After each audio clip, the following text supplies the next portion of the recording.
नमस्कार, मी शिल्पा साम संजीवनीमध्ये आपल्या सर्वांचं मनपूर्वक स्वागत करते. मैत्रिणींनो, कॅन्सर हा शब्द जरी छोटा असला ना तरी त्यामागे दडलेला अर्थ हा खूप मोठा असतो आणि आपल्या पोटामध्ये गोळा आणणारा असतो. आणि त्यामध्ये जर गर्भाशयाचं कॅन्सर असं जर म्हटलं गेलं तर एखाद्या स्त्रीचं आयुष्य हे उद्ध्वस्त होणार होऊ शकतं. पण हर्बल चिकित्सा ही अशी एक उपचार पद्धती आहे की जिच्यामध्ये हे जे आयुष्य आहे स्त्रीचं ते उद्ध्वस्त होताना वाचू शकतं. कसं हे आज आपण समजावून घेणार आहोत. आज आपल्याबरोबर आहेत डॉक्टर व्यंकटेश जोशी. आपण त्यांचं स्वागत करूया. डॉक्टर साम संजीवनीमध्ये तुमचं मनपूर्वक स्वागत. खरं तर आपल्या मनामध्ये बरेच प्रश्न असणार आहेत, कारण ही जी ट्रीटमेंट आहे ती ट्रीटमेंट म्हणजे नेमकी काय आहे. होलिस्टिक हर्बल चिकित्सा या एक चिकित्सेद्वारे आपण ह्या गर्भाशयाच्या कॅन्सरवरती मात करू शकतो का, किंवा आपल्याला काही आराम मिळू शकतो का, अशा बऱ्याच गोष्टींची आज आपण माहिती करून घेणार आहोत. तुमच्या मनामध्ये जर काही प्रश्न असतील तर तुम्ही नक्कीच डॉक्टरांना विचारू शकता. आपला फोन नंबर मात्र लिहून घ्या. आपला फोन नंबर असा आहे 66843333. मुंबई बाहेरील सगळ्या प्रेक्षकांनी 022 # कोड लावायचं आहे. चला तर कार्यक्रमाला सुरुवात करूया. सर, कॅन्सर म्हटला की एक असं आपण गंभीरतेने ह्या सगळ्या विषयाकडे पाहत असतो. तर मुळातच गर्भाशयाचा कॅन्सर जेव्हा आपण म्हणतो तेव्हा स्त्रीच्या आयुष्यामध्ये एक महत्त्वाचा घटक असते म्हणजे गर्भाशय. त्याला जर कॅन्सर झाला तर मग मात्र स्त्री एकदम उद्ध्वस्त होऊन जाते. तर सर, ह्याचं प्रमाण आपल्याला साधारणतः किती आढळतं? गर्भाशयाचा कॅन्सर म्हणल्यानंतर असं एक आपल्याला खूप अशी भीती निर्माण होत असते. पण वास्तविक आहे, प्रत्येक शरीरामध्ये डॅमेज झाल्यानंतर रिपेरिंग असतंच. म्हणूनच आपण आज कॅन्सर विरुद्ध लढा हा शब्द वापरलेला आहे. एखादा लढा करायचा आहे म्हणजे कसं आहे की आपल्याला त्याचं एक नियोजन पाहिजे, प्लॅनिंग पाहिजे, तरच तो लढा आपण जिंकू शकतो. जसं एखादं मिलिटरीमध्ये युद्ध असतं तर ते केव्हा जिंकतात त्यांचं एक खूप मोठं नियोजन असतं. तर ह्या आजाराबद्दल तसंच आहे. नेमकं बाकी किरकोळ आजारामध्ये कसं असतं, एखादा आजार झाला डॉक्टरकडे जातो, औषध घेतो आणि आपण विसरून जातो. पण ह्या आजारामध्ये औषधासोबत बाकीच्या गोष्टी पण खूप समजून घ्यायच्या असतात. तर ह्या आजार समजून घेण्यासाठी ह्याचं एक प्रमाण जे आहे दिवसेंदिवस खूप वाढत चाललेलं आहे स्त्रियांमध्ये. कारण स्त्रियांमध्ये एक स्तनाचं कॅन्सर हे नंबर 1 कॅन्सर आहे. आणि ज्या स्तनाच्या कॅन्सरमध्ये जी चिकित्सा केली जाते, जी हार्मोनल ट्रीटमेंट केली जाते, जी केमोथेरपी दिली जाते, त्याचाच एक दुष्परिणाम म्हणून गर्भाशयाचा कॅन्सर मेनोपॉज स्टेजमध्ये होत असतो. अच्छा. आणि हे स्त्रियाला साधारण माहीत नसतं. कारण तो रिकरन्स जो आहे तो पुनरुद्भव होण्याची जी शक्यता आहे ती कुठेतरी थांबली पाहिजे. कारण साधारण एक लोकांना, पेशंटला अशी आयडिया असते की आपण औषध घेतलं म्हणजे आपलं काम झालं. पण वास्तविक जी काही ट्रीटमेंट चालू असते ती एक ती बॅड सेल, ज्याला कॅन्सर सेल म्हणतात, त्याला कंट्रोल करणारी असते. अच्छा. पण ते जी प्रोडक्शन करणारी जी कॅपॅसिटी आहे, जी सिस्टीम आहे, जे वातावरण आहे, ते शरीरातलं पूर्ण बदललं पाहिजे, बंद झालं पाहिजे. ते कशाने होतं तर ते त्या औषधाच्या सोबत कुठलंही औषध घ्या, मग एक्स घ्या, वाय घ्या, झेड घ्या, केमो घ्या किंवा हर्बल मेडिसिन घ्या, कुठलं घ्या, त्याची एक मर्यादा असते. बरोबर. त्यातल्या त्यात केमोसारख्या औषधे त्याचे शरीरावर दुष्परिणाम खूप होतात. जसं एखादं बोन मॅरो सप्रेस होतो. बोन मॅरो सप्रेस झालं की मधले प्लेटलेट्स कमी होतात. मग रक्त बनण्याची जी प्रोसेस आहे ती कमी होते. लिव्हरवर परिणाम होतो, किडनीवर परिणाम होतो. असं पण वनस्पती औषधामध्ये तो परिणाम होत नाही.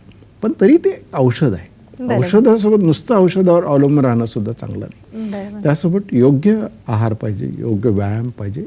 त्या सगळ्या नियोजनातून जर केला तर तो लढा आपण सहज जिंकू शकतो. कारण शरीरामध्येच रिपेरिंग असतंच. असं रिपेरिंग नाही असं कधीच शक्य नाही. बरोबर आहे. म्हणजे त्याची गरज आहे की समजून घ्यायची आपल्याला. केव्हाही. सर, जेव्हा आपण असं म्हणतो की कॅन्सर विरुद्ध हा लढा जो आपण चालवणार आहोत, तर साधारणतः हा जो गर्भाशयाचा कॅन्सर आहे ही होण्याची काही कारणं असतात का नेमकी? तर आता हा लढा जर जिंकायचा असेल आपल्याला, सगळ्यात महत्त्वाचं जो आहे, तुम्ही जो प्रश्न विचारला तो महत्त्वाचा आहे अतिशय. तो आजार न होऊन देणे हे सगळ्यात महत्त्वाचं आहे. तर त्याची जर कारणे जर समजली तर आपण तो कारणे अवॉइड करू शकतो, ते टाळू शकतो आणि पुढची होणारी घटना ती घडणार नाही. पण आपल्याला एखादा कारणच माहीत नसेल, तर उदाहरण द्यायचं असेल की एखाद्या वेळेस आईस्क्रीम खाल्लं की सर्दी होते. जरी आईस्क्रीमने सर्दी होतं हे त्या मुलाला माहीतच नसेल तर तो खातच राहणार ना, सर्दी होणार. डॉक्टरने समजून सांगितलं तुला आईस्क्रीम खाऊ नको, तो टाळेल. खाल्लं तरी विचार करून खाईल किंवा त्यावेळेस त्याला तो डॉक्टर आठवेल. त्यामुळे कारणाचं महत्त्व तसं आहे कारण समजून घेतलं तर पुढचा आजार आपोआप टळत असतो. त्यामुळे कोणत्याही आजाराचं prevention is the best treatment. नाही तर त्या कॅन्सरचं तर आहेच. आणि त्याच्यात कारणामध्ये 2 महत्त्वाचं, एक अर्ली डिटेक्शन झालं पाहिजे आणि ते कारणं टाळलं पाहिजे. तर कारणं पाहण्यासाठी आपण तुम्हाला पहिल्यांदा कुठलंही कारण म्हणल्यानंतर एक अनुवंशिकता असतेच. बरोबर.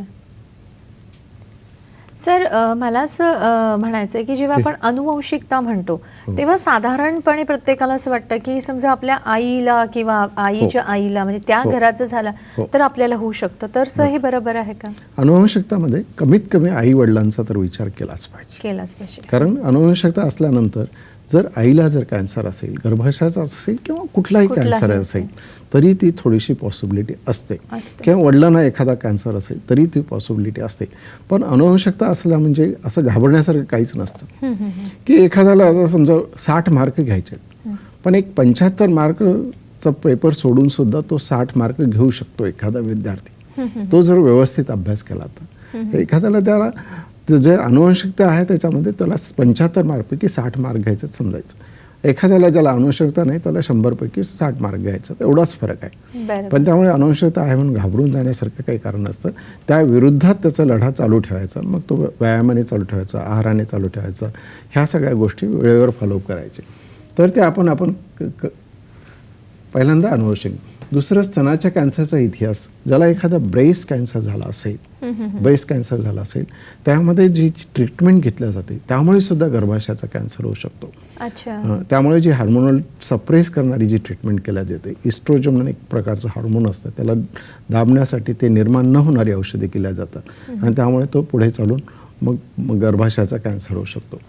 तिसरं आहे, हार्मोनल ट्रीटमेंट नेहमी केल्या जाते वेगवेगळ्या कारणासाठी, पाळी येण्यासाठी किंवा एखादा इन्फर्टिलिटी ट्रीटमेंट करण्यासाठी किंवा मेनोपॉजमध्ये सुद्धा ब्लिडिंग होते म्हणून त्यावेळेस सुद्धा ही हार्मोनल थेरपी केल्या जाते. ही सगळी कारणं टेम्पररी रिलीफ देणारी जरी असेल, जोपर्यंत नॅचरल सिस्टीम अपडेट होत नाही, सिस्टीम चांगली होत नाही तोपर्यंत एक धोका आपण घेत असतो असं समजा. कारण कुठलाही निसर्गाच्या विरोधात कुठलाही ॲटम टेम्पररी थोड्याफार दिवसासाठी ठीक आहे, पण प्रोलॉंग जर घेत असाल तर त्याच्याने धोका होतच असतो. सर, मला ह्याला असं अजून जोडून विचारायचं वाटतं, जेव्हा आपण हार्मोनल ट्रीटमेंट्स म्हणतो तेव्हा साधारणपणे आपले समजा काही हल्ली आपल्याकडे असतं की लग्न समारंभ असले किंवा काही धार्मिक कार्य असलं तर आपण मासिक पाळी जी आहे ती पुढे जाण्यासाठी म्हणून ज्या गोळ्या घेतो त्या देखील कारणीभूत ठरू शकतात. निश्चितच ह्या सगळ्या हार्मोन पिल्स असतात. जरी पाळीच्या गोळ्या जर असेल त्या स्त्रीला वाटत होते ह्या पाळीच्या गोळ्या आहेत, पण त्या हार्मोनच्याच पिल्स असतात आणि अशा छोट्या कारणामुळे त्या हार्मोन्स पिल्स घेतल्या जातात. एखादी तरुण मुलगी असेल, तिला पिरियडचा प्रॉब्लेम असेल, व्यवस्थित येत नसेल, त्यावेळेससुद्धा हार्मोनल पिल्स दिल्या जातात. किंवा एखादा इन्फर्टिलिटीचे ट्रीटमेंट केले जाते त्यावेळेससुद्धा हार्मोन पिल्सचा वापर केला जातो. एखादा मेनोपॉजमध्ये ब्लिडिंग होत असेल तरी त्या हार्मोन पिल्सचा वापर केला जातो. अशा वेगवेगळ्या कारणामुळे त्याचा वापर केला जातो आणि त्या सर्व कारणामुळे पुढे त्याचं एक बीज रोवलं जातं, पेरलं जातं की गर्भाशयाच्या कॅन्सरचं किंवा ब्रेस्ट कॅन्सरचं. किंवा गर्भाशयाच्यामध्ये 3 भाग असतात, एक ग्रीवा असते, गर्भाशय असतं आणि स्त्रीबीज असतं. तिन्हीच्या कॅन्सरमध्ये कुठेतरी ते होऊ शकतं किंवा होऊ शकतं. नक्कीच. तर त्यानंतर एक महत्त्वाचं कारण आहे वंध्यत्व. ज्या स्त्रियांना इन्फर्टिलिटी आहे, जिला मूल झालेलं नाही, अशा स्त्रीनं गर्भाशय कॅन्सर होण्याची पॉसिबिलिटी जास्त असते. ज्या स्त्रींना मुलं झालेली असतात त्यांना सुदैवाने त्या गर्भाशयाचं कॅन्सर कमी होण्याची पॉसिबिलिटी जास्त आहे, कमी होत असतात. त्यानंतर टेमोक्सिफेनचा एक वापर म्हणून आहे की हे एक औषध आहे, हे स्तनाच्या कॅन्सरमध्ये दिलं जातं, त्यांनी सुद्धा हे होतं. त्यानंतर रेडिएशन. समजा एखादा सर्व्हिसचा कॅन्सर आहे किंवा कुठला तरी कॅन्सर आहे आणि त्यामुळे रेडिएशन दिला गेलेलं आहे, त्या रेडिएशनचा परिणाम सुद्धा गर्भाशयाचं कॅन्सर निर्माण करू शकतो. त्यानंतर ही सगळी कारणं झाल्यानंतर पुढची जी कारणं आहेत सगळे लाईफस्टाईल रिलेटेड आहेत. आपण काय खातो, काय पितो, ह्या सगळ्या महत्त्वाची कारणं पण तेवढीच महत्त्वाची आहेत. तर त्यातलं एक वय एक महत्त्वाचं आहे. गर्भाशयाचा कॅन्सर हे 50च्या नंतर मेनोपॉज सिंड्रोममधून होत असतो. कधी एक 5 ते 10% मुलं, 40च्या आत सुद्धा गर्भाशयाचा कॅन्सर होऊ शकतो. पण वय जरी असेल तर त्याच्यानंतर स्थूलपणा, ओबेसिटी ज्याला म्हणतात, ओबेसिटी, ज्यामध्ये स्थूल आहे शरीर त्यांच्यामध्ये इन्फेक्शनचा रेट जास्त असतो, त्यामध्ये सर्व्हिस कॅन्सर स्पेशली त्यांच्यामध्ये किंवा जास्त होण्याची शक्यता असते. त्यामध्ये एक व्हायरस निर्माण होतो आणि ते व्हायरस निर्माण झाल्यामुळे सर्व्हिस कॅन्सर तयार होत असतो. किंवा गर्भाशयाचं मुख ज्याला म्हणतात, गर्भाशयाचं मुख त्याला सर्व्हिस म्हणतात, तर ते एक स्थूलपणामुळे होतं. किंवा स्थूलपणामुळे शरीराची सगळीच यंत्रणा दुबळी होत असते. त्यामुळे ओबेसिटी किंवा स्थूलपणा एक महत्त्वाचं कारण आहे. त्यामुळे ज्यामुळे मद्यपान आहे, धूम्रपान आहे, व्यायामाचा अभाव आहे, आहार स्टाईल चांगले नाही, अशामध्ये सुद्धा गर्भाशयाचा कॅन्सर होण्याची पॉसिबिलिटी जास्त असते. बाकीचे आजार होतात पण ह्या आजार होण्याची जास्त शक्यता असते. नक्कीच सर, आतापर्यंत ही आपण सगळी कारणं जाणून घेतलेली आहे, पण मला ह्याच्यामध्ये अजून असं विचारावंसं वाटतं की बऱ्याच वेळा आपल्याला काही माहीत नसल्यामुळे म्हणजे अज्ञानामुळे देखील आपण असे काही हार्मोनल ट्रीटमेंट्स आहेत ते आपण करून घेतल्या जातात. तर जसं आपण म्हटलं की पाळी पुढे जायच्या गोळ्या किंवा कुठल्याही पाळी न आलेल्या तरुण मुली घेतात त्या देखील गोळ्या, हे सगळे हार्मोनल ट्रीटमेंट असते. तर ही वारंवार होणारी जी ट्रीटमेंट आहे त्याच्यावरती कंट्रोल म्हणून आपण काय करू शकतो, किंवा डॉक्टरांना हे माहिती असतं की साधारणतः आपण किती वेळ आपण ही ट्रीटमेंट दिली पाहिजे आणि पेशंटनी देखील किती वेळ घेतली पाहिजे हे माहीत असणं आवश्यक असतं ना डॉक्टर? बरोबर. तर ह्यासाठी ज्या वेळेस ज्या प्रसंग घडलेला असतो, एखाद्या तरुण मुलीला पाळी बरोबर होत नसेल, त्यावेळेस तिची एक ग्रोथ व्यवस्थित झालेली नसेल, तिला नुसत्या हार्मोन पिल देण्यापेक्षा त्यावेळेस जर तिला व्यवस्थित एक्सरसाइज सांगितले, फ्रूट्स खायला सांगितले, की आहारामध्ये सकस आहार घ्यायला सांगितला किंवा दूध घ्यायला सांगितलं किंवा दुधामध्ये 1-2 चमचे तूप जरी टाकून टाकलं, 1-2-3 महिने केलं तर नेचरच आपोआप ते हार्मोन तयार करत असतं. बॉडीमध्ये हार्मोन्स असतातच, ते निर्माण होतच असतात, पण ते निर्माण होण्याची जी प्रोसेस आहे ती बिघडलेली असते, त्याचा एक बॅलन्स बिघडलेला असतो, त्यामुळे हे दिलं जातं. पण शरीरामध्ये निर्माण होणारी जी यंत्रणा आहे त्या यंत्रणा चांगली झाली पाहिजे, हा अप्रोच पाहिजे. आणि तो अप्रोच फार महत्त्वाचा आहे. तो अप्रोच म्हणजे जो आमचा जो होलिस्टिक अप्रोच आहे तो महत्त्वाचा आहे. मग तसंच मेनोपॉजमध्ये होतं, तसंच इन्फर्टिलिटीमध्ये होतं. इन्फर्टिलिटीमध्ये सुद्धा हार्मोन थोड्याफार ठीक आहे, टेम्पररी रिलीफ म्हणून ठीक आहे, पण त्याचा कुठंतरी दुसऱ्या बाजूने विचार करणं आवश्यक आहे. किंवा त्या स्त्रीला खरं प्रोलॉंग ट्रीटमेंट काय आवश्यक आहे, ती कशाने चांगली होऊ शकते, याचा दृष्टिकोन डेफिनेट तुमच्या डोळ्यासमोर डॉक्टरसमोर तरी पाहिजे. कारण स्त्री ही ती अज्ञान आहे, त्या स्त्री ह्या मेडिकल सायन्समध्ये ती सामान्य स्त्री आहे, तिला हिचं नॉलेज असणं अपेक्षा नाही आहे. तर त्या डॉक्टरांचं एक रिस्पॉन्सिबिलिटी आहे, जबाबदारी आहे, तिला काउन्सिलिंग करणं, तिला अवेअरनेस करणं, तिला लाईफस्टाईलबद्दल एक्सप्लेन करणं हे फार आवश्यक आहे. हे जर झालं तर नॅचरल सगळ्या प्रोसेस व्यवस्थित होतात. नक्कीच मैत्रिणींनो, तुमच्या लक्षात आलंच असेल की समजा तुम्ही अशा काही टॅबलेट्स घेत असाल, अशी तुमची थेरपी काही चालू असेल, तर या बरोबरीनंच आपण नेमका कोणत्या गोष्टी केल्या पाहिजेत ह्यात आपण जाणून घेतल्याच म्हणजे अर्थातच योग्य आहार आहे, व्यायाम आहे किंवा योग्य पद्धतीने जी आपली दैनंदिन जीवन आहे ते जगण्याची पद्धत आहे, या सगळ्या गोष्टी देखील तितक्याच महत्त्वाच्या आहेत. तर आपण अज्ञानी राहता कामा नये. ज्या गोष्टी आहेत आपल्याला माहिती नसतात त्या डॉक्टरांकडून आपण माहिती करून घेतल्या पाहिजे. बरीच माहिती आपण सरांकडून करून घेणार आहोत, पण वेळ झाली आहे का ब्रेकची. घेतोय छोटासा ब्रेक.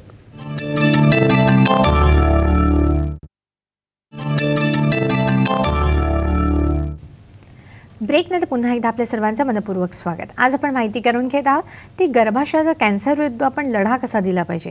अर्थातच मुळातच आपण गर्भाशयाचा कॅन्सर होऊ नये म्हणून आपण काय केलं पाहिजे हे आज आपल्याला समजावून सांगत आहेत डॉक्टर व्यंकटेश जोशी.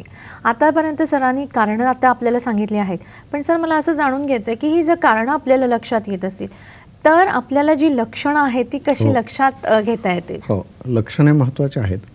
कारणामध्ये 2 गोष्टी अजून एक सांगण्याचं विसरून गेलो मी, की नुसता आहार म्हणजे लोकांना समजणार नाही काय आहार म्हणजे काय घ्यायला पाहिजे. बरोबर. किंवा कमीत कमी काहीतरी लोकांना त्यांना काहीतरी मेसेज समजला पाहिजे किंवा व्यायाम केला पाहिजे काय केलं पाहिजे. कमीत कमी एका स्त्रीने अर्धा तास तरी कुठलाही व्यायाम केला तरी चालेल. मग फक्त पाळीचे जे 4 दिवस आहेत ते सोडून 25 दिवस नाही 20 दिवस तरी आठवड्यातून 3 ते 4 दिवस एक व्यायाम केला नियमित.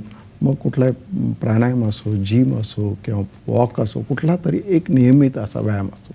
बऱ्याच वेळांचा असा समज असतो की मला वेळ नाही, पण वेळ हा शरीरासाठी काढावाच लागतो. किंवा अशा बऱ्याच स्त्रियांचा असा समज असतो मी काम खूप करते. काम करणं वेगळं आणि शरीराला रिलॅक्स करून व्यायाम करणं वेगळं फार महत्त्वाचं आहे.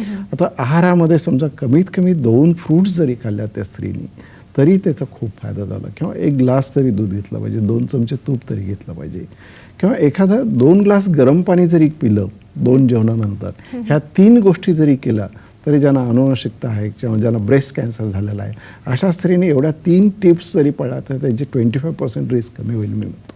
म्हणजे 2 फ्रूट्स, 2 वेळा गरम पाणी आणि एकदा ग्लास, 1 चमचा तूप खाल्लं तरी खूप 25% रिस्क कमी होऊ शकते. एवढं साधं रोजची ही नीड आहे, पण रोजची गरज आहे. बऱ्याच स्त्रियांमध्ये मी ज्यावेळेस इंटरॅक्शन करतो किंवा बोलतो त्यावेळेस आठवड्यातून 2 दिवस दूध घेणार, 2 दिवस फळं घेणार, पण शरीराची ही गरज आहे, यंत्र आहे, ते रोज त्याला पाहिजे असतं. जसं आपल्याला 2 टाईम जेवण असतं, जी रोजची रिक्वायरमेंट असते, जे पर्टिक्युलर व्हिटॅमिन लागतात त्या सगळ्या रोज पाहिजेत असतात. त्यामुळे ह्या जर नियमित त्याने घेतला तर त्याचा निश्चित फायदा असतो. तर ही सगळे कारणे पाहिल्यानंतर ही कारणे अवॉइड केली पाहिजेत. ज्यांना अनुवंशिकता आहे, ज्यांना ब्रेस्ट कॅन्सर झालेला आहे किंवा ज्यांच्या फॅमिली हिस्ट्री आहे त्यांनी ही कारणं अवॉइड केली पाहिजेत. आणि नॉर्मल स्त्रियांनी सुद्धा ही कारणे अवॉइड केलीच पाहिजे. त्यानंतर दुसरा जो लढ्यामध्ये जो इम्पॉर्टंट भाग असतो की इमिजिएट डिटेक्शन झालं पाहिजे, अर्ली डिटेक्शन झालं पाहिजे. अर्ली डिटेक्शन होण्यासाठी त्याची लक्षणे पण माहीत पाहिजेत. लक्षणे माहीत पाहिजेत. गर्भाशयाच्या कॅन्सरमध्ये जो ओटीपोट जे असतं त्याच्यात कधी फुगलेलं असतं किंवा जड असतं, कधी गाठ लागते किंवा वेदना होतात किंवा सेक्स्युअल रिलेशनच्या वेळेस कधी कधी पेन होतं. आणि विशेष महत्त्वाचं म्हणजे अनवॉन्टेड ब्लिडिंग होत असते, अप्राकृत ब्लिडिंग होत असते. कधीही जसं पाळीची एक रेग्युलर सायकल असते त्यावेळेस होत असेल तर वेगळे, पण एरवी कधीही मध्ये स्पॉटिंग झालं, महिन्यातून एकदा किंवा 2दा अशा वेळेस जर झालं किंवा सेक्स्युअल रिलेशनच्या वेळेस ब्लिडिंग झाली तर अशा वेळेस डॉक्टरशी सल्ला करून मग त्याची व्यवस्थित चाचणी केलेली बरी असते. किंवा ह्या सर्व लक्षणासोबत दुसरी काही लक्षणं, भूक लागत नसेल, भूक कमी झाली असेल, वेट लॉस होत असेल, एखादं ड्रास्टिकली एका महिन्यात 2 किलो 3 किलो काही रिझन नसताना वजन कमी झालं असेल तर त्यावेळेस त्याची शंका घ्यायला हरकत नाही आणि त्यावेळेस मग डॉक्टरकडे जाऊन ती तपासणी करून घेतलेली बरी असते. नक्कीच. कुठल्याही प्रसंगाचं त्याचं घाबरून जाण्यापेक्षा त्याची चाचणी करून मग त्याचं एक समाधान करून घेणं आवश्यक आहे. म्हणजे जर समजा जर आपल्याला कारणं जर लक्षात आली तर आपल्याला लढा देणं आपल्याला फार सहज जाऊ शकतं, नाही का? कारण की ती सुरुवात झालेली असते. हल्लीच्या टेक्निशियन प्रमाणे किंवा तंत्रज्ञानाप्रमाणे 2 मिलीमीटरच्या प्रमाणात सुद्धा कॅन्सर डिटेक्ट करता येतो. पण 2 मिलीमीटर कॅन्सर होण्याच्या आधी सुद्धा शरीरामध्ये बऱ्याचशा घटना घडत असतात. रोज त्याची एकदम असं काही कॅन्सर घडू शकत नाही. एका ठराविक फेसमधून शरीर काम करत असतं आणि ते करत असताना जर डिटेक्ट झालं आपल्याला किंवा नुसतं कधी कधी बऱ्याच वेळा स्त्रियांना ॲसिडिटी होत असते, पोटाचे आजार होत असतात, त्यावेळेस स्त्रियांचं तिकडे लक्ष नसतं किंवा झोप लागत नसते किंवा बाकीच्या साध्या किरकोळ तक्रारी असतात. हे सगळं शरीर हे वॉर्निंग देत असतं, सूचना करत असतं शरीरात. म्हणजे कुठेतरी तुमची यंत्रणा बिघडलेली आहे. ते यंत्रणा बिघडल्यानंतर कुठेतरी 6 महिन्याने 1 वर्षाने कॅन्सर होऊ शकतो. पण आधीच तर त्याचं प्रिव्हेन्शन चांगलं झालं, प्रत्येक तक्रार ही इग्नोर न करता त्याचं व्यवस्थित निदान केलं आणि काय शरीराला पाहिजे त्याची एक डिमांड समजून घेऊन जर ती पुरवली तर पुढचे धोके आपोआप टळतात. नक्कीच. सर, आता ही जर लक्षणं आपण जाणून घेतलेली आहेत, पण तुम्ही म्हणाला की आपण स्वतःची एक शारीरिक चाचपणी तर करू शकतो किंवा तुम्ही जसं म्हटलं तर जर शरीर आपल्याला सुचवतच असतं की काही ना काही आपल्यामध्ये बिघाड घडत आहे, पण ह्याप्रमाणे जर आपल्याला काही अशा गोष्टी लक्षात आल्या तर डॉक्टरांकडे जाण्यापूर्वी किंवा डॉक्टरांकडे गेल्यानंतर नेमक्या कोणत्या तपासण्या असतात त्या सुचवल्या जातात? त्या तपासण्यामध्ये एक ठराविक तपासण्या महत्त्वाच्या आहेत की एक रक्त तपासणी, रुटीन रक्त तपासणी करावीच लागते किंवा CBC वगैरे वगैरे वगैरे किंवा CA ट्युमर मार्कर टेस्ट असतात त्या रक्त तपासणीमध्ये असतात. किंवा एक दुसरी साधी सोनोग्राफी जरी केली ज्यामध्ये काही त्रास नसतो, वेदना नसतात किंवा त्याची कॉस्ट पण नसते तरी त्याची गाठीचं आयडेंटिफिकेशन होऊ शकतो, गाठ आहे ॲबनॉर्मल वगैरे. दुसरं म्हणजे एक पॅप स्मिअर साधी टेस्ट असते की जी गर्भाशयाचं मुख असतं त्याच्यात जे सिक्रेशन्स होतात त्याची एक तपासणी केली जाते. त्यातलं सॅम्पल घेऊन त्याचं मायक्रोस्कोपिक खाली पाहिलं जातं आणि त्याचं ते निदान केलं जातं. किंवा मग बायोप्सी केल्या जाते. शेवटी एक छोटीशी शस्त्रक्रिया करून मग त्याची बायोप्सी करून त्याचं निश्चित निदान केलं जातं. ह्या सगळ्या तपासण्या करून मग त्याचं एक निश्चित निदान करता येतं की कॅन्सर आहे किंवा नाही. पण मी म्हणल्याप्रमाणे जरी एखाद्या कॅन्सर होण्यापूर्वीसुद्धा त्याची शरीराची ज्या सूचना आहेत, ज्या तक्रारी आहेत, तिकडे दुर्लक्ष न करणं फार महत्त्वाचं आहे. नक्कीच. कारण जे 2 सेल 2 मिलीमीटर गाठ तयार होणे त्याच्या आधी बऱ्याचशा घटना घडलेल्या असतात, त्या अज्ञानात असतात, त्या कुठेतरी ट्रेस आउट झाल्या पाहिजेत आणि त्यावेळेसच त्याचं लक्षात घेतलं पाहिजे. बरोबर आहे. हे फार महत्त्वाचं आहे. बऱ्याच वेळा अशा गोष्टी असतात की आपण तिकडे दुर्लक्ष करत असतो. बरोबर आहे. त्या दुर्लक्षित न ठेवता आपण त्याच्यावरती काही ना काहीतरी उपचार हे केलेच पाहिजे. सर, आता जसं तुम्ही सांगितलं की साधारण एक 2 मिलीमीटरची वगैरे गाठ असू शकते, तर ही लक्षणं जे आपल्याला आढळायला लागतात त्या नेमका या गर्भाशयाच्या कॅन्सरच्या स्टेजेस असतात ना, बरोबर. त्या नेमक्या कोणत्या असतात? तर ह्या स्टेजेस म्हणजे काय, जशी एखादी कसा पसरतो, हं, तर गर्भाशयामध्ये एक 3 लेयर आहेत, 3 टप्पे आहेत समजा. त्यामध्ये लिमिटेड असेल तर ती पहिली स्टेप. हे पसरणं आजार जो आहे, आजार एखाद्या गावाला आग लागलेली आहे, थोडक्यात लागलेली आहे आणि पूर्ण गाव पडलं, तसंच त्यावर स्टेज अवलंबून आहेत. त्यातली जी पहिली स्टेज आणि दुसरी स्टेज फार महत्त्वाची आहे. ती समजली, त्या स्टेजमध्ये जर ट्रीटमेंट केलं तर त्याचा उपचार चांगला होतो. म्हणून स्टेजेस समजून घेणं आवश्यक आहे. जर 3rd स्टेज 4th स्टेज असेल तर मग ती ट्रीटमेंटच्या बाहेर जातं. त्याचा एक ट्रीटमेंटला किंवा उपचाराला एक मर्यादा येते. बरोबर. त्यामुळे 1st स्टेज जे आहे तिथे आपण इथे दाखवतोय पाह्या, हा जस्ट सुरुवात झालेली आहे गर्भाशयाची. हे गर्भाशयाचे 3 भाग आहेत. हे मुख आहे, हे स्त्रीबीज आहे आणि हे गर्भाशय, ज्यामध्ये आशय म्हणजे त्यामध्ये राहणारा भाग. हा, असं सुरुवात इथे झालेली आहे. ही इथे एक सुरुवात झालेली आहे. हे येलोइश शॅडो दिसते, इथे येलोइश शॅडो दिसते. ही अगदी छोटीशी गाठ आहे. ही 1st स्टेज आहे. ज्यावेळेस ही 2ऱ्या स्टेजमध्ये ही गाठ पसरलेली आहे, ही खालीपर्यंत आलेली आहे, गर्भाशयाच्या मुखापर्यंत आलेली आहे. ही 2री स्टेज आहे. त्यानंतर 3री स्टेज जी आहे, 3री स्टेज ही पूर्ण हे इथेपर्यंत आलेली आहे. म्हणजे गर्भाशयाच्या आजूबाजूला जो भाग आहे, गर्भाशयाच्या लिमिटेड असणं ती 1st आणि 2nd स्टेज. गर्भाशयाच्या बाहेर म्हणजे एखादी रूम आहे, रूमच्या बाहेर जर सुरुवात झाली, मग त्या लसिका ग्रंथी असेल किंवा त्याच्या पाठीमागे एक मूत्राशयाची बॅग असते त्याला असेल, किंवा आजूबाजूला जर पसरला असेल तर मग ती 3री स्टेज आहे. 1st आणि 2nd स्टेजमध्ये त्या गर्भाशयामध्येच आजार असतो. 3ऱ्या स्टेजमध्ये गर्भाशयाच्या बाहेरच्या आजूबाजूचे जे शरीरात अवयव आहेत त्यामध्ये पसरला असतो. आणि 4थ्या स्टेज मात्र पूर्ण तो आजार संपूर्ण शरीरात पसरलेला असतो. संपूर्ण शरीरात म्हणजे बोनमध्ये गेलेला असतो, लिव्हरमध्ये गेलेला असतो, लंग्समध्ये गेलेला असतो किंवा आतड्यामध्ये गेलेला असतो, कुठेही जातो तो, सगळ्या शरीरात जात असतो. त्या शरीरात जर गेलं तर मात्र 4थ्या स्टेजला मग निश्चित त्याची मर्यादा येते. त्यामुळे 1st स्टेज 2nd स्टेज हे गर्भाशयामध्ये असेल तर तो एक हिस्टेक्टॉमी केली, शस्त्रक्रिया केलं, काढून टाकलं तरी त्याचं बराचसा नियंत्रण होऊ शकतं. मग शस्त्रक्रिया केल्यानंतर पूर्ण शस्त्रक्रिया म्हणजे पूर्ण ट्रीटमेंट झाली असं नाही. ते एक टूल आहे, ते छोटंसं एक ट्रीटमेंट आहे, पण ती ट्रीटमेंट आहे. ती केल्यानंतर पुढे रिकरन्स होणे म्हणून बाकीच्या औषधी वगैरे वगैरे करायलाच पाहिजे. तर जो 1st स्टेज 2nd स्टेजमध्ये जर आजार समजून, हे फार महत्त्वाचं आहे.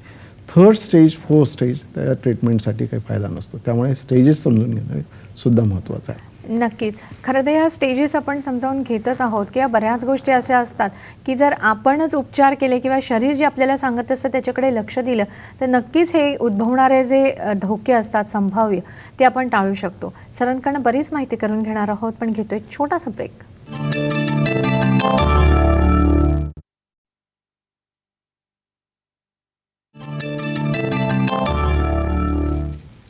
ब्रेकनंतर पुन्हा एकदा आपल्या सर्वांचं मनपूर्वक स्वागत. आज आपण माहिती करून घेत आहोत ती आपल्याला जर गर्भाशयाच्या कॅन्सर विरुद्ध लढा द्यायचा असेल तर नेमका तो आपण कोणत्या पद्धतीने दिला पाहिजे. बऱ्याच वेळा आपल्या लक्षात येत नाही की अशी लक्षणं आपल्या शरीरामध्ये आपल्याला दिसून येतच असतात, पण आपण त्यांच्याकडे दुर्लक्ष केलं. हे दुर्लक्ष केलेलं चांगलं असतं का, की ते आपल्याला जीवावर बेतणार असतं? अशा बऱ्याच महत्त्वाच्या गोष्टी असतात.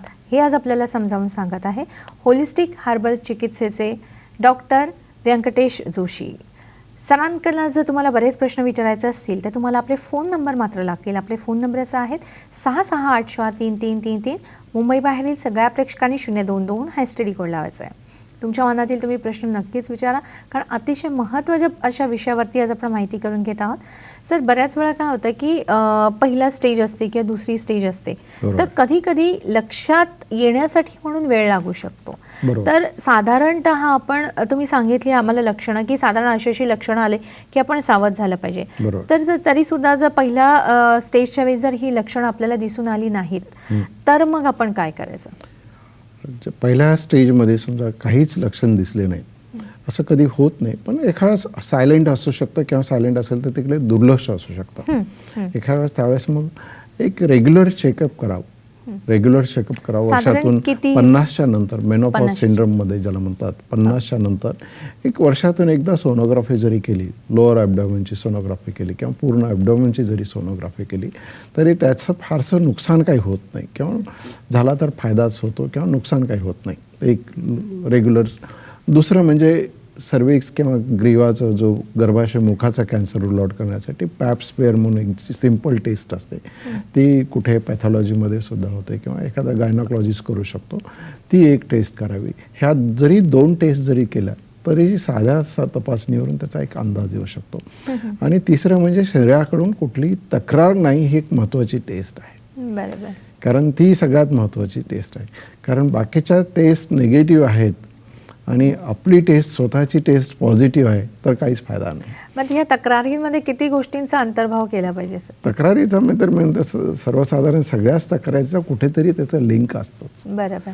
जरी नुसती शिंक जरी आली तरी कुठेतरी काहीतरी घडलेलं असतं, बॉडीमध्ये काहीतरी चेंजेस झालेले असतात, आज काहीतरी बदल झालेला असतो किंवा झोप झालेली नसते, कुठेतरी ती वॉर्निंग झालेली असते. ते स्वतःचं फिटनेस चांगलं पाहिजे, महत्त्वाचं.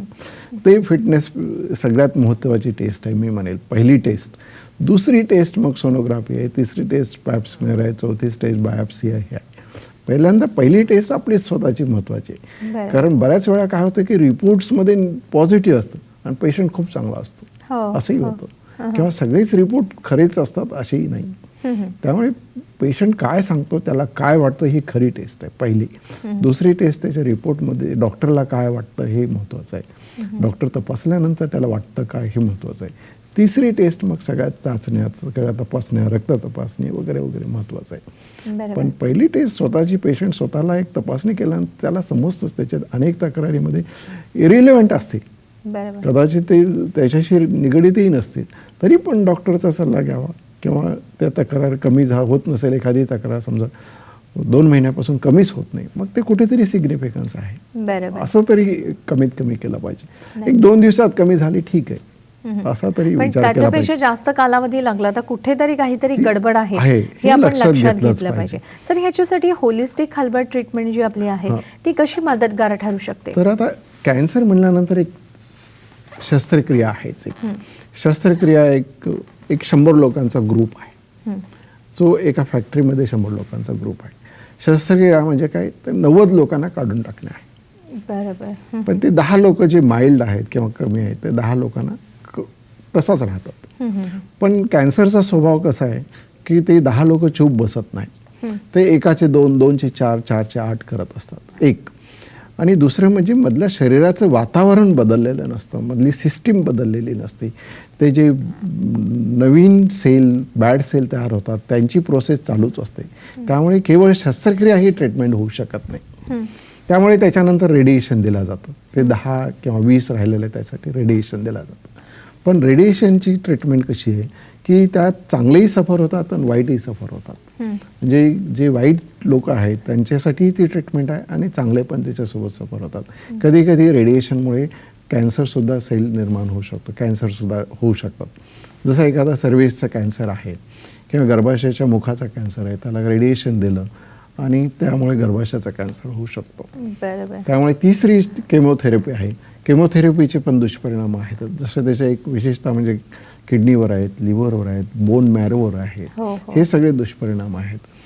आणि ह्या सगळ्या ट्रीटमेंटमध्ये परत रिकरन्स होण्याची पॉसिबिलिटी जास्त असते. कारण ह्या सगळ्या ट्रीटमेंट नियंत्रण करणाऱ्या आहेत. नियंत्रण करणे आणि एखादी गोष्ट क्युअर करणे, पूर्ण बरी करणे, यामध्ये खूप फरक असतो. बरोबर. ह्याच्यावरती होलिस्टिक हर्बल ट्रीटमेंट आपल्याला कशी मदतगार ठरू शकते हे आपण डॉक्टरांकडे जाणून घेऊया. कार्यक्रमाचा पहिला फोन आपण घेतोय. नेहा आपल्याशी बोलतायत. हॅलो, नमस्कार. हॅलो. नमस्कार, बोला. हा, नमस्कार मॅडम. नमस्कार, तुमचा प्रश्न विचारा. हा डॉक्टर, मला एक प्रश्न विचारायचा होता. माझे एक रिलेटिव्ह आहेत, त्यांचं वय आहे 37.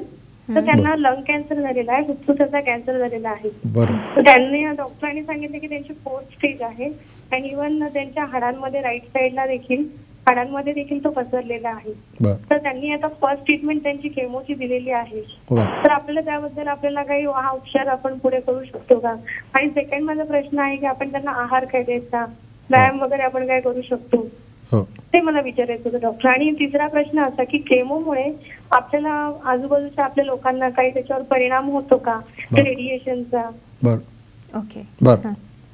तर आपला प्रश्न समजलेला आहे. त्यांचे 3 प्रश्नाचे बाजू आहेत. त्यांची कोणीतरी नातेवाईक आहे, त्यामुळे त्यांना लंग्सचा कॅन्सर झालेला आहे आणि तो लंग्सचा कॅन्सर ची ट्रीटमेंट चालू आहे आणि ते बोनमध्ये पण पसरलेला आहे, जवळच्या बोनमध्ये पसरलं आहे. तर हे जरी असेल तरी त्याची ट्रीटमेंट करता येते.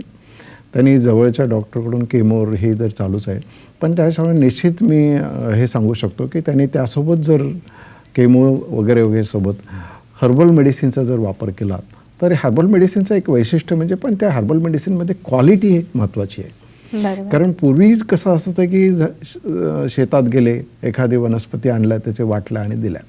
पण एखाद्या वनस्पतीचं कसं असतं, प्रत्येक ठिकाणच्या वेगवेगळ्या रिजनमध्ये जी वनस्पती असते त्याची वेगळीच गुणधर्म असतात. बरोबर. समजा एक जरी वनस्पती असेल, त्या प्रत्येक वनस्पतीमधले जे कार्यकारी तत्व आहे ते वेगळं असू शकतं, कमी जास्त असू शकतं. त्यामुळे ती सायंटिफिक पद्धतीने जर औषधी बनवले तर त्याचा परिणाम जास्त चांगला होतो, परिणामकारक होतो आणि फास्ट किंवा तीव्र स्पीडने होतो असं म्हणतो.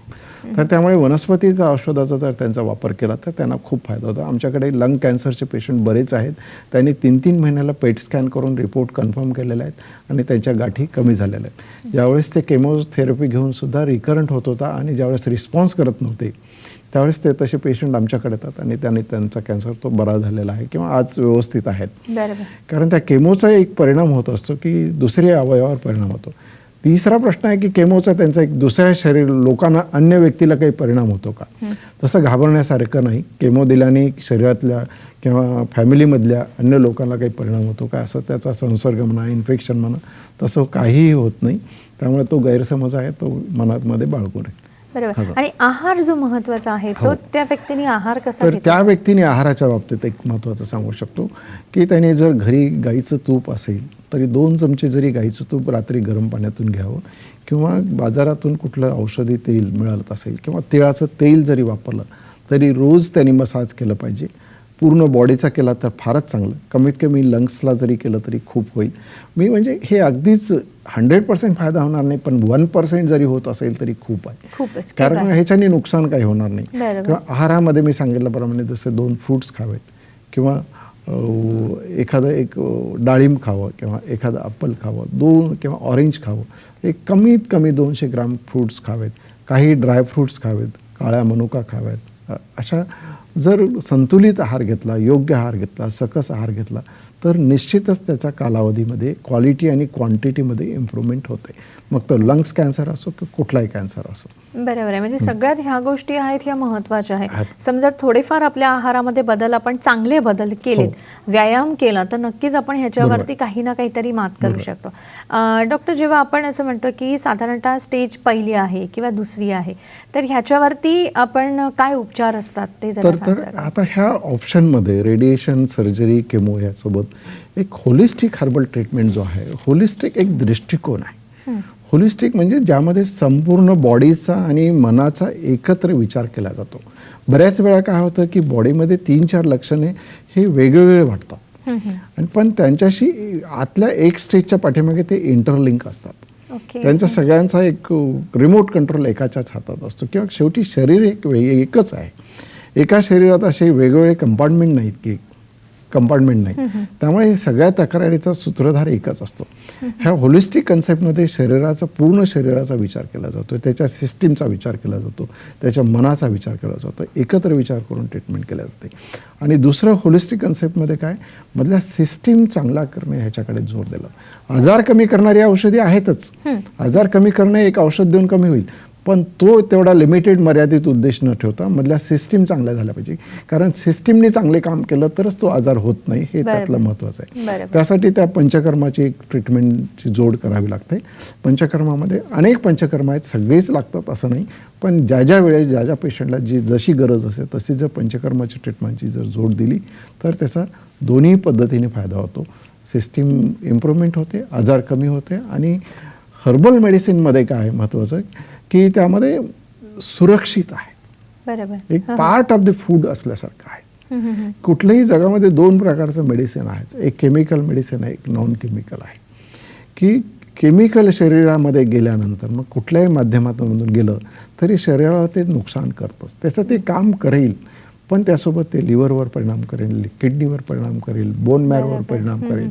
आणि हे कॅन्सरमध्ये जे अति टॉक्सिक ड्रग आहेत, ते केमोजीचे टॉक्सिक ड्रग आहेत, त्यामुळे मधले प्लेटलेट्स कमी होतात. प्लेटलेट्स कमी झालं की सगळं यंत्रणा बिघडून जाते, असे होतात. तर हर्बल मेडिसिनमध्ये हा तो परिणाम नसतो, बरोबर. तीच काम करत असतं. शेवटी औषधांचं, दोन्ही औषधाचं काम एकच आहे की त्या आजाराला कमी करणं हे काम आहे, बरोबर. पण ही औषधे सुरक्षित आहेत. बरोबर. केमिकली आणि नॉन केमिकली chemical. हा सगळ्यात महत्त्वाचा त्याच्याला त्यातला फरक आहे. आपण एक फोन घेतोय, आशा आपल्याशी बोलतात मुलुंडहून. हॅलो, नमस्कार. हा नमस्कार. माझा नमस्कार, प्रश्न बोला. असा आहे की माझ्या आईला कॅन्सर होता हा.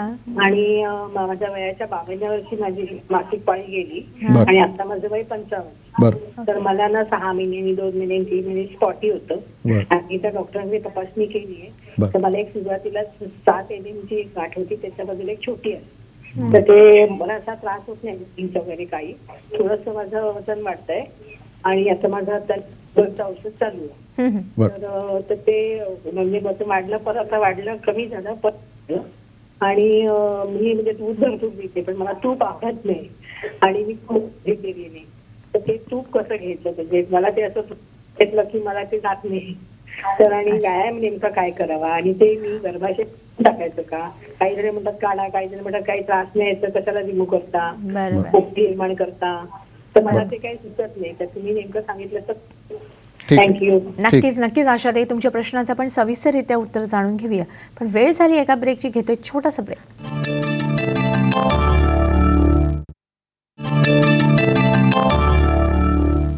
ब्रेकनंतर पुन्हा एकदा आपल्या सर्वांचं मनपूर्वक स्वागत. आज आपण माहिती करून घेत आहोत ती गर्भाशयाचा कॅन्सर आणि होलिस्टिक हर्बल चिकित्सा जी आहे ती कशी आपल्याला लाभदायक ठरू शकते, याबद्दल आज आपल्याला माहिती देत आहेत डॉक्टर व्यंकटेश जोशी. तुमच्या मनामध्ये जे जे काही प्रश्न असतील ते तुम्ही नक्कीच डॉक्टरांना विचारा. आपला फोन नंबर लिहून घ्या. आपला फोन नंबर असा आहे 66843333. मुंबईबाहेरील सगळ्या प्रेक्षकांनी 022 हा STD कोड लावायचा आहे. आणि आत्ता जो आशाताईंनी प्रश्न विचारला होता, खरं तर हा प्रश्न फार मोठा आहे सर, की मी थोडक्यात आपल्याला सांगते. त्यांच्या 52 वर्षी पाळी गेलेली आहे, 55 वय वर्ष आहे त्यांचं, आणि त्यांना 2 गाठी आलेल्या आहेत. तर त्यांना असं म्हणणं आहे की काही जण असं सुचवतात की गर्भाशय तुम्ही काढून टाका, काही म्हणतात की नाही काढू नका, उगीच कशाला, आपण त्या जागी पोकळी निर्माण करा. तर या सगळ्या गुंतागुंतीतनं आपण त्यांना काय सुचवाल आणि तसं म्हणजे ते व्यायाम कसा करावा हे विचारलं. हो, आता त्यांचं 55 वर्ष वय झालेलं आहे आणि मधून ब्लिडिंग स्पॉट होतं असं म्हणतात. त्यामुळे जर गर्भाशयाचं तसं काम झालेलं आहे, त्यामुळे सर्जरी केलं तरी फारसं काही नुकसान होत नाही, फक्त थोडंसं इनकन्व्हिनियन्स होईल, 15 दिवस होईल. त्यामुळे जी थोडीशी रिस्क जी आहे त्यांची फॅमिली हिस्ट्री सजेस्ट करते, त्यामुळे थोडेसे रिस्क जर राहिले तर गर्भाशय काढून टाकलं तरी फारसं नुकसान होत नाही, चांगलंच असेल. त्यामुळे ते एक सेफर होईल. आणि दुसरं, नुसतं सर्जरी काढलं, गर्भाशय काढून टाकला म्हणजे झालं, हे चुकीचं आहे. पहिल्यांदा हे महत्त्वाचं आहे की तिथेच जर लोकांचं चुकतं की माझं आता गर्भाशयाचा कॅन्सर होणार नाही, तसं होणार नाही. पण जिथे फॅमिली हिस्ट्री आहे, जो व्यायाम जो आहे, अर्धा तास कुठलाही जरी व्यायाम केला, स्पेशली त्यांनी पोटाचे व्यायाम केलं पाहिजे. मग कुठलं आसन केलं पाहिजे किंवा कपालभाती केलं पाहिजे किंवा साधा वॉक जरी केला तरी चालू शकतं. हे व्यायामामध्ये झाले. आहारामध्ये मी जे सांगितलं तसं 2 फ्रूट जरी खाल्लं तरी हे नियमित त्यांनी जर चालू ठेवलं आणि वर्षातून एकदा एक रुटीन चेकअप केलं पाहिजे. वर्षातून एकदा, जसं एक बर्थडे आहे आपला, त्या बर्थडेला आपण एक रुटीन चेकअप केला पाहिजे की जवळच्या डॉक्टरला, जिथे आपलं नेहमीचं रिलेशन आहे तिथे जाऊन चेक करणे आणि मॉनिटर करणे, एवढंच त्याचं काय आहे. बाकी काही करायची गरज नाही. पण मुळात आपलं जर डिसिप्लिन व्यवस्थित असेल, शिस्त चांगली असेल, तो आजार होणारच नाही. बरोबर. आणि होणं नाही हेच चांगलं महत्त्वाचं आहे आणि होणार नाही, त्यामुळे तसं काळजी करण्यासारखं कारण नाही आणि सर्जरी केलं तरी काही हरकत नाही. त्यामुळे मी तर म्हणतो नक्कीच नक्कीच सर. सर मला असं विचारायचं की आता जसं तुम्ही आम्हाला समजावून सांगत आहात की होलिस्टिक हर्बल चिकित्सा आहे तिचंच जे महत्त्व आहे ते म्हणजे आपण नॉन केमिकल जी औषधं आहेत ती वापरली जातात. या व्यतिरिक्त अजून आपण काय सांगाल सर? जसं मी एक इमेजवरून तुम्हाला सांगतो, आपलं शरीर म्हणजे एक मंदिर आहे, बॉडी म्हणजे एक थोडक्यात मंदिर आहे. त्याचे हे 4 पिलर्स आहेत. हे किडनी आहे, हे लिव्हर आहे, हे हार्ट आहे, लंग्स आहे. जसं एखादं मंदिर असलं की त्याला 4 खांब असणारच. त्या 4 खांबावर एक कळस असतो. कळस म्हणजे मेंदू आहे. ह्या होलिस्टिक हर्बल ट्रीटमेंटमध्ये ह्या 5 अवयवावर फोकस करून 5 अवयवांचा विचार करून विशेषतः ट्रीटमेंट केल्या जाते.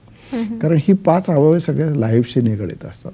ही जेवढी अवयव सक्षम असतील, जेवढे दृढ असतील तेवढे शरीराची क्वालिटी किंवा हेल्थची क्वालिटी चांगली असते.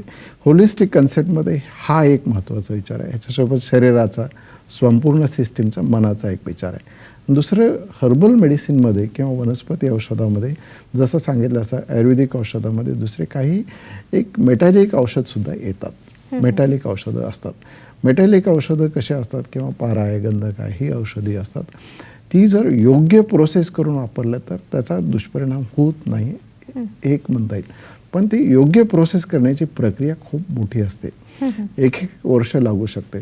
त्यामुळे आम्ही पर्टिक्युलरली आणि त्याचे जर योग्य प्रोसेस नाही केले तर त्याचा परिणाम लिव्हरवर किंवा किडनीवर होऊ शकतो. हे सुद्धा निश्चितच आहे. जे फॅक्ट आहे ते असाही गैरसमज लोकांमध्ये आहे की आयुर्वेदिक औषध सगळेच चांगले असतात, सगळेच सेफ असतात. ते सुद्धा चुकीचं आहे. काही आमच्याकडे पेशंट जसे किडनी फेल्युअरचे येतात किंवा लिव्हरचे येतात, त्यांचा एक समज झालेला असतो की आयुर्वेदिक औषध त्या मानाने सुरक्षित असतात. दुकानावर जातात, घेतात, काही कॉस्टली असतात, पण ते सुद्धा चुकीचं आहे एवढं निश्चित. त्यामुळे आम्ही जे वापरतो केवळ वनस्पती औषधाचाच वापर करतो. त्यामुळे मेटॅलिक औषधंसुद्धा वापरत नाही, कारण त्याच्यामध्ये प्रोसेस व्यवस्थित झाल्याची रिस्क घेण्या